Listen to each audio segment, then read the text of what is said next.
নমস্কার বন্ধুরা, চুমকি রন্ধনশালায় আপনাদের সবাইকে স্বাগত। পাকা কাঁঠালের বড়া অনেক মজার। আজকে হাতের কাছে যে উপকরণগুলো আছে ওগুলো দিয়েই কাঁঠাল বড়া বানিয়ে দেখাবো।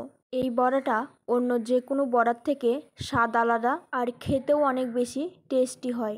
এখানে আমি একটা পাকা কাঁঠাল থেকে কোষগুলো বের করে নিয়েছি, আর এর মধ্যে থেকে বীজ আর পাতলা যে আস্তরণটা থাকে সেটাও আমি বের করে নিয়েছি। এখন এই বীজ বের করা কোষগুলোকে মিক্সিতে দিয়ে পেস্ট তৈরি করে নেব।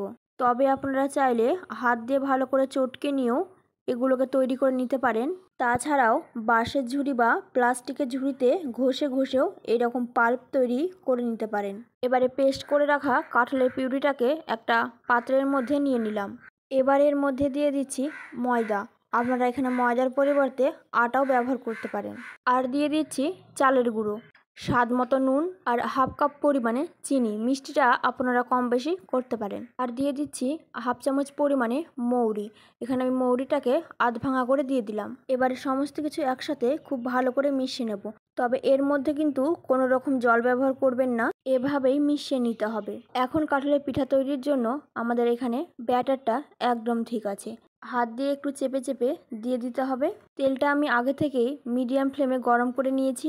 এবারে মিশ্রণটা নিয়ে বড়ার আকারে আমি তেলের মধ্যে দিয়ে দিচ্ছি। তবে আপনারা চাইলে এই পিঠার মধ্যে নারকেল কোড়া দিতে পারেন। আমার হাতের কাছে ছিল না, তার জন্য আমি নারকেল কোড়া দিইনি। তবে আপনারা চাইলে এখানে নারকেল কোড়াও দিতে পারেন। আমি আজকে যে পরিমাণে নিয়েছি এগুলো 2 ব্যাচে ভাজতে হবে। এখন গ্যাসের ফ্লেম একদম কমিয়ে তারপর ভেজে নিতে হবে। হাই ফ্লেমে ভাজলে কিন্তু ওপরটা কালার চলে আসবে আর ভেতরটা কাঁচাই থেকে যাবে। তার জন্য গ্যাসের ফ্লেমটাকে লোতে দিয়ে ভাজতে হবে। এখন হচ্ছে হালকা হাতে একটু নাড়িয়ে চাড়িয়ে দিচ্ছি, আর গ্যাসের ফ্লেম একদম কম আছে। এই কম আঁচেই মিনিট 5-6 ভাজলেই দেখা যাবে যে বড়াগুলো ভাজা হয়ে গেছে। এখন তেল ঝরিয়ে উঠিয়ে নিচ্ছি।